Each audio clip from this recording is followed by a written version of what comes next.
What's going on YouTube? We're back at it again today with another One Piece trading card game video, and today we're going to be talking tier lists, everybody's favorite topic. I can't wait to get yelled at in the comments that X blue deck is the best deck. Nah, I'm joking. Real talk, OP03 is on the horizon. I have no upcoming events, so there's really nothing else for me to do for OP02 besides locals maybe. So I'm gonna switch focus. We're gonna switch gears to OP03, and I'm just gonna start off by doing some of the easy stuff. Decks that I don't think are that great going into the next set. I think Iceberg is garbage. Not being able to attack and help to clear board while developing your big boys is pretty ass. It doesn't do anything. It doesn't help pressure the board. The fact that you're cheating out 6Ks seemed really awesome at first, and to be honest with you, it kind of just panned out to do nothing.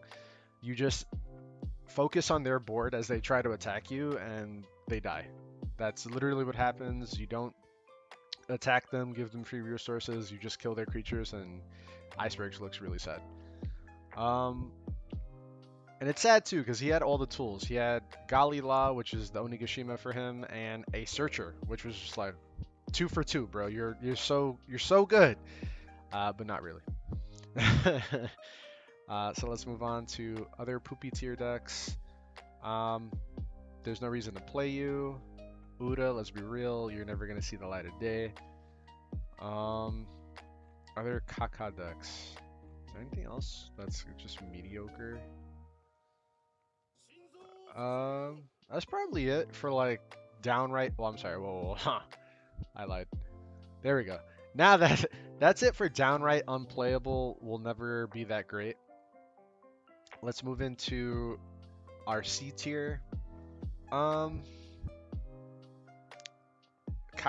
was never really good in OPO2. He's okay, but honestly, he doesn't have the tools right now to do anything.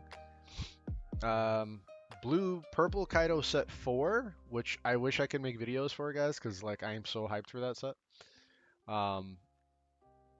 Maybe later, but as far as regular purple Kaido right now, definitely not.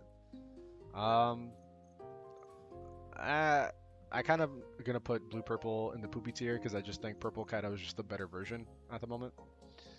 Blue Purple Croc has more tools, does really cool things, is very dirtily, but that is the problem with Croc, is that he doesn't win the game. He's not actively winning, so therefore he's losing. That is how I feel about turtle style decks in this format. It doesn't work. Kuro was a really cool deck. This deck has like really cool OTK potential. That actually works. It's very mediocre and medium. Green as a whole isn't that great.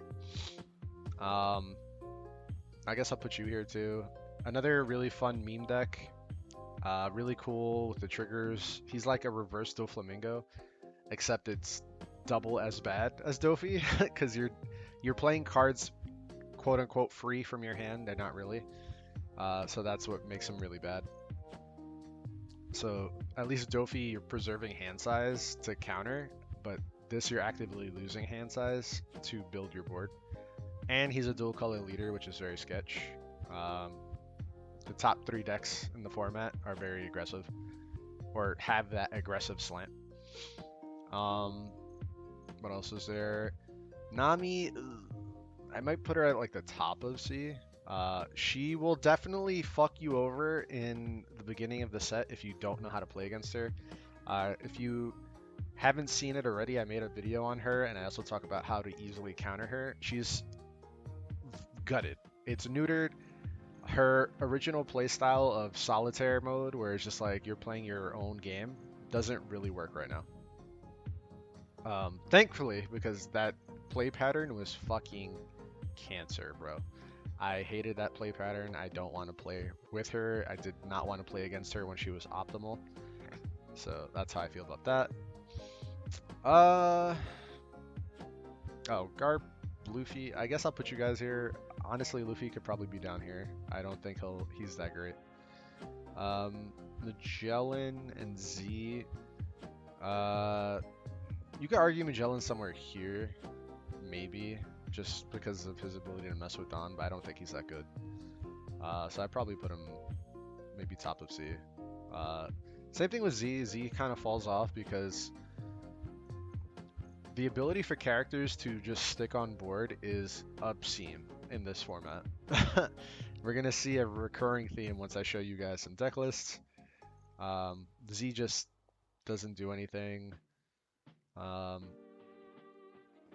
put Smoker in B. I'll start our B tier, and if I have anything else I want to move around, I'll show you guys. Oh, there we go. And I miss you. Guys, let's stop memeing. He's not going to be good. Sanji has a really cool play pattern. He does really cool things, but it's not good. And nothing's going to change my mind on that one. B tier, B tier. Kinemon, a deck that was really decent and powerful in set 2, definitely falls off in set 3. It just, you have no staying power. Odin isn't as scary as it used to be. And red is dumb. We're gonna get there eventually. I actually think Crocodile is slept on as fuck. I think all the blue decks kind of belong in B tier. Where are you, Dofi? I think Crocodile's actually better. I'll try and find the list for you guys too. It shouldn't be too hard. Yamato, I think she's the worst of the yellow leaders. Black Yellow Mom also, she's a weird deck. I'll show off the most optimal yellow leader, and then I'll show you, like, Big Mom and Katakuri, honestly speaking, is literally the same deck. You're just swapping leaders and like 2 or 3 cards, and otherwise the card pool is so limited for yellow, obviously, because it's new. It's gonna be literally the same deck, so it's not much to talk about. Mono Black Luffy, I think is just B. Probably the bottom of B.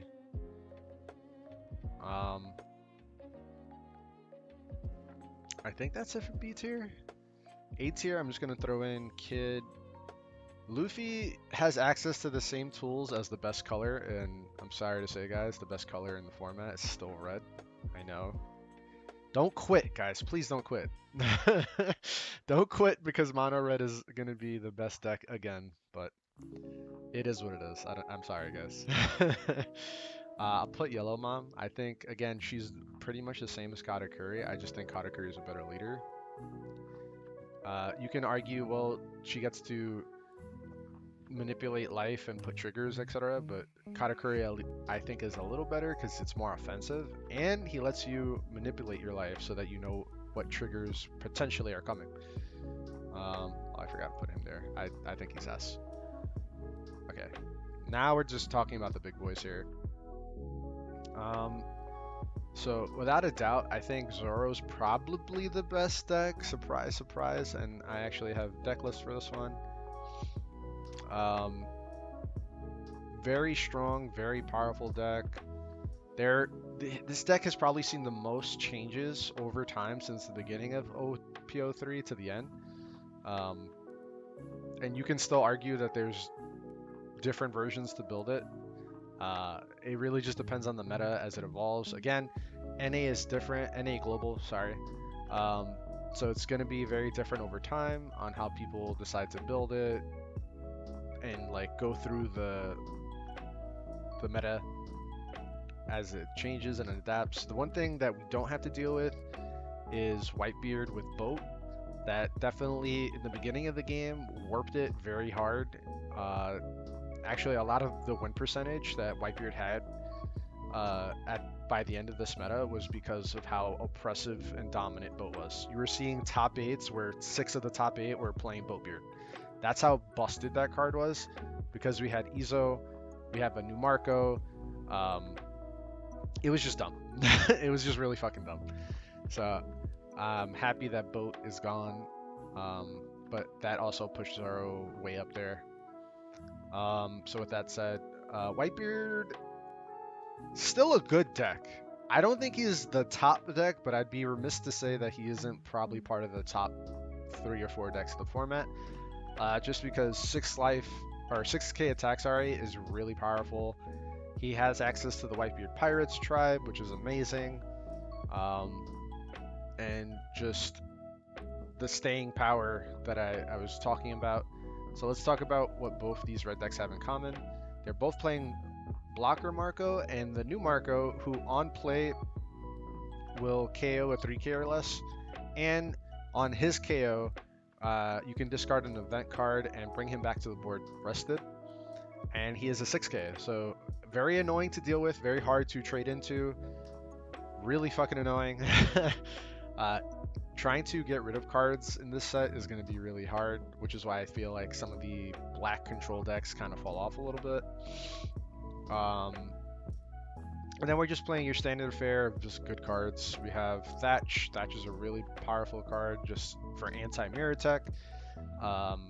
If you saw my last video, he was putting in work for me. Just AK is amazing. This could just be for Atmos, but I wanted more variants in my characters. They're literally the same card though. Whitebeard Pirate, Vanilla Fort, cost 6k. I'm playing a 1 of Fire Fist in this build. Zoro actually is pretty good against Whitebeard. Again, it depends on the variant. This is just the current flavor of Zoro I've been playing with. This Martial D Teach is really strong. It helps you recycle your 1-drops. Let's say you don't have Makino to play with. You can just trash your 1-drops, get a free boost, draw a card, and between his natural attack effect and your Zoro, that's an 8k swing, which is good against Whitebeard. So I like this a lot. Buggy is our event searcher. We're running 12 events just because you want to have enough for Buggy to be relevant. Another problem I have with this format between all three red decks is the Radical Beams, guard points, etc. Like whatever flavor of defensive events you choose to add. It's so hard to close out games. Like they're very happy to take the life for extra resources, and then once you get down to 2 life threshold, it gets really hard to finish them, in my experience. So mono red is just really annoying. They have card selection for days between searchers. They're playing Whitebeard Pirates as it does so many things in this deck. It's an event to search for Buggy, it's an event to discard for Marco, and it's a search. It's a search to find Izo, to search even more shit. It helps you find your top end, any offensive cards that you want. So I'm really annoyed. I'm hoping that we see some sort of changes soon, personally. Just because I don't think they should also get so many defensive tools when you already have cards that don't get removed. You know what I mean? If that put Whitebeard in the gutter, I'd be really sad. But I do think, in my opinion, I think red needs to be touched a little bit. Black, I favor Lucci. So I'm gonna put him up here. I favor Lucci higher than Smoker or the Black Luffy that just will come out eventually. Lucci is just really good. You can run him in so many different ways. There's a more CP9 variant. This is kind of just like half and half. I'm just showing you off the cards. This is not a legit build. You have brand new, which is a Navy Searcher, top 3, and then you trash the other ones. I mean, you're not going to see those cards you trashed anyway, so it's not that bad. And it's relevant for effects like for Kaku, who on play KOs a 3-cost or less, and then you have to put 2 CP cards from your trash into your bottom of your deck. So that is the theme of the deck, where like you trash cards, but then you put them at the bottom of your deck to get extra effects. So this is just showing off some combo potential. So Lucci's effect is once per turn, on your turn, you can discard 2 cards whenever you KO a character and restand your Lucci. So he very literally can become like a green kid or a black kid, basically, leader, and swing double for like 15k potentially. Which is why I still like running Garp. I think Garp is an awesome tool. Just because he's on demand destroy stuff, where you don't have to commit Dawn like you would with Sakazuki or Kaku. So I like that a lot. This Door fruit, lets you top 5 put a 5 cost or less CP card on board. So I like that a lot. It's really good. That is the benefit of running a dedicated CP9 package, but again, it's just where you want to be. Bluno is a pseudo blocker. He will help you get cards from your trash when he gets KO'd. So he gets a 4 cost or less, which is why we're running Kumadori, which is vanilla. But that's okay because, again, on KO, bring back something to the board rested. Like, that's really good value. Staying power, like I was saying. And then you also have Fukuro and Borsellino, which are blockers that also coincidentally cannot be KO'd by effects. So get used to seeing Fukuro. He's definitely one of the best black cards to come out just because he cannot be KO'd. So he's a blocker that sticks. And then my favorite card for anti-red tech is Isho. Isho on play discards 2 random cards from your opponent's hand if they have 6 cards or more. This card is amazing. This card has saved me so many times when I've played this deck. So I love him. And then on a Don effect that's underrated, when he has 1 Don attached, give all your opponent's characters -3 cost. So he's like a pseudo Kuzan 10 drop. So I love him. I think he's amazing. Depends on your meta. You can shift him up to 3 or down to 2. Again, just depends on what you see. This Wanzi is another CP9 package card. You can discard a card from your hand on play. So long as your leader is CP, KO up to one of your opponent's characters with 1 or less. So he's pseudo removal. He's kind of like your Kobe effect for CP. And then obviously we're running 12 2K counters, ways to reduce cost. So that is the black in a nutshell. But like I said, cards that can stay on board and survive is what makes this format a little polarizing for some of the other colors. A straight up more honest approach to the game is this yellow Katakuri deck. Like I said, Big Mom and Katakuri are literally built almost exactly the same. You just swap a couple cards. You play the Thunderbolt card depending on the meta. This is just what I've been testing with. I like this a lot. So Katakuri Don 1, when he attacks, look at your opponent or your life and put it on the top or bottom. So you have manipulation, quote unquote, where it's like, my top life doesn't have a trigger, which we have a lot in this deck. Put it on the bottom. Or leave it on top, and then you can actually look at your opponents. Actually, anti-yellow mirror tech is actually using it on your opponent. Manipulating their life so that they miss their triggers, I think is very good. So when you're playing yellow mirrors, which I'm expecting a lot of people to want to do just because yellow is such a fun color that people are excited about. I guess yellow is broken in Digimon, so people have like this preconceived notion that yellow is going to be busted here. Right now, it's just good. It's not broken. Right now. So we are playing a lot of life triggers to manipulate using our leader. And rebuying potentially using 8 cost Katakuri. Katakuri 8 cost does a lot of really good stuff in this deck.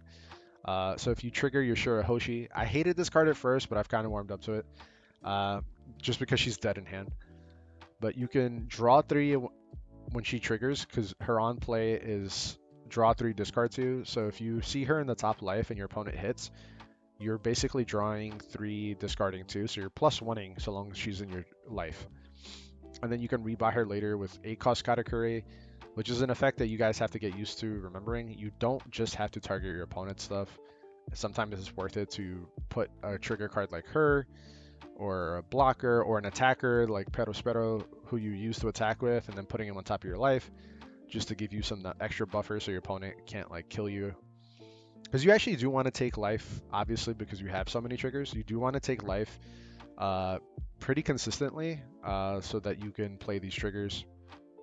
You have both the Big Moms. It is a little top end heavy. We do have 3, 2, and 4 here for very thick cards. But these Big Moms are busted. Your 7 drop Lin, if you have to go first, you do have a curve play that's amazing. This deck can play first or second. I still think you probably want to go second, but this deck can definitely play from both positions really well, just because you have 1 drop Search, 3 drop Beater, and then 7 drop Mom, we're playing this 5-cost Yamato from the starter deck that comes out, just because of the stats. Like I said, Whitebeard doesn't go anywhere. It's still a really strong deck. And then obviously you still have a lot of 4-drops. This Sanji is actually not a bad turn 1 play just because you draw your life, but then you replace it from the top of your deck. So he is pseudo card advantage for you. He will probably get traded out, but it's okay so long as he gets 1 attack because you drew 1 card. So he replaces himself. 4-drop Katakuri from the starter deck from Big Mom. He's a Rush. So he's on curve stats, Rush, if your opponent has more life than you. So like I said, you want to take life early for your triggers, and then this is an extra bonus effect of having a Rush 4-drop on curve.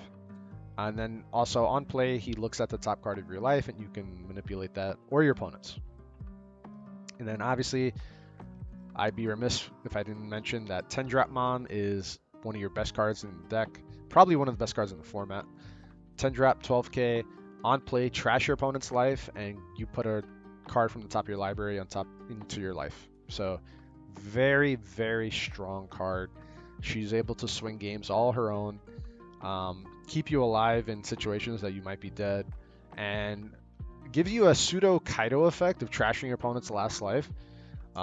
Is really strong. You can also do a really fun curve play. Let's say your opponent played a bomb. You can Katakuri, put it on top of their life after you attack, obviously, and then use your 10-drop Mom to just trash it. That's why green kind of sucks. It's like, oh, I play Odin, well, I Katakuri. All right, pass, play Big Mom, trash your Odin from your life, GG. So yeah, yellow, very strong beatdown deck, mid-range beatdown. So I like it a lot. So with that said, definitely putting Katakuri in the S tier. I think this is my 4 decks for the S tier. Law is an A. Law is an A in my opinion, just because red has so many tools to answer you. But you still do law things. Where are you, Law? This is a new variant. I put the pistol in there, but I've actually seen people not even play 1 and just lean more into Radical Beam Pump Gibson. This is kind of the flavor of Law that I've been seeing a lot. It does really well. Still has a little bit of beard tech. These Izos are helpful for tapping down Blocker Marco, which is everywhere, or just Borsellino. Just ways to help you get in there. And again, the Jet Pistol is actually really not that necessary in the next format because, again, what are you KOing? You can't KO Borsellino, you can't KO Marcos, you can't KO Fukuro Blocker. Like, there's nothing to really do with this effect, which is why I don't like it. I didn't put Vista, but you can definitely play Vista. I kind of just ran out of room. I was just adding cards that you're worth considering, like Basil Hawkins. Basil Hawkins is a better effect, just because if you can't kill him, at least try and pull cards by double attacking stuff. So I like that. Then you have Restand Law. These Punk Gibsons, which is a first for this deck that I've seen. It's just a tap down blockers. Against yellow, you tap down a lot of their beaters that are 4-drops. Against black, tap down blocker, etc. So again, not a complete build, but cards worth considering. So I like Law a lot. And then finally, Ace. Ace could probably be S tier, in the bottom of S or the top of A somewhere. I still think he's a very powerful deck. I know a lot of NA content creators who just started talking about him. He has so many build variations because there's so many cards worth considering. Roundtable's an amazing set card because you have ways to take advantage of it in this deck. Seaquake, Roundtable Seaquake is fucking broken. You're running the same search package. You're running the same defensive, offensive tools here. 9-drop is a decent card. 7-drop Ace is amazing just because, again, minus effects to help you deal with board and then just blow shit up. Jet Pistol's a little better here, again, just because you have minus effects, you have ways to search, and just there's a lot of removal options in this deck. And then the best card in the deck, in my opinion, Flame Emperor, KOs anything 8 cost or less. Or I'm sorry, 8k or less, sorry. And gives your leader plus 3000 attack and double attack. So I've won many a game just doing this and taking 2 life from my opponent, and then setting up the kill for the next turn. And it has a nice trigger. I think it's a jet pistol trigger, if I'm not mistaken. KOs 6k or less, if you find it relevant. You have search tools. You have early drop beaters.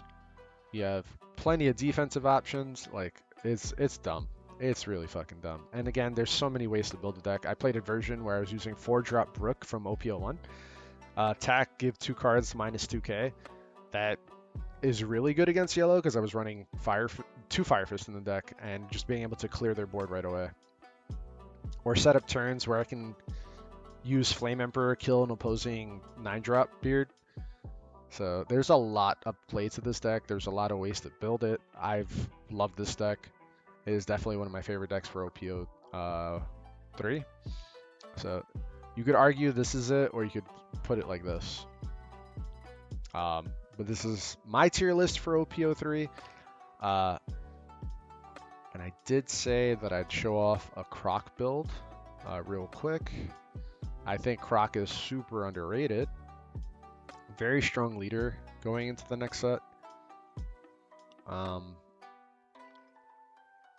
Again, in my opinion, just because he has some of the best ways to answer these boards, because KOing is not good enough in the next set. Like, it's decent, but it's not going to win you many games. However, bouncing shit or bottoming shit, because we do have access to a new tool in this 3000 Worlds card. 3000 Worlds bottoms a 5 cost or less, which coincidentally is all our cards that don't get KO'd. So that's why I really like Crocodile. And then on top of that, you're bouncing with his leader effect at the end of the game.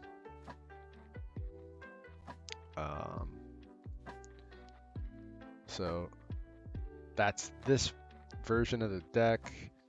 You can play around with the events. You're playing Kaya. She's an amazing 2k counter, as she can help you dig if you need it. Some versions playing 4 of this. This is just draw 2 cards, and then out of the trigger, draw 2 cards is really, really powerful. If I'm not mistaken, we've also been playing Sentomaro, just because having... It's a very control-heavy deck. Like, you want to just establish your board, maintain board, and then take the game from there. I'm definitely missing cards. Let me just go back real quick. I think I've seen builds run up to like 16 2k counter. It really just depends on you. Like I said, what do you want to do? I think we're playing these. Maybe a third hawk. So I said 4, 8, 12. Like, you could start with something like this, right? There's a lot of like ways to build it, but this is definitely the great equalizer and what helps you like stay on board. Your Sentomaro is like your mid to late game, like, okay, I'm gonna start taking over now. You have some blockers. You have your pacifistas. This is actually probably the best format to play the blocker passive in your Sentomaro deck. And then, like I said, just defensive tools. So I like Croc a lot. I think he's really good. That's why I put him in the B tier. So definitely don't sleep on him. Don't sleep on Smoker either. He still has a lot of the same tools that Lucci has. That's it. I have nothing else left to say. OPO3 is still a fun format. Try not to get discouraged that red is the best color, guys. And as we get closer to September, I cannot wait to talk about OPO4, because some of the shit that I saw this weekend from their release weekend in Japan is fucking cool. Rebecca was a leader I slept on, and I'm like, damn, this is actually a really fun looking deck. It has nothing to do with her leader ability, or even her color combination. It's just the Dressrosa package is fucking sick. But anyway, we'll talk about that when the time comes. Guys, if you like what you saw, please don't forget to like and subscribe. comment down below what you were excited to play for in OP03. And with that said, peace.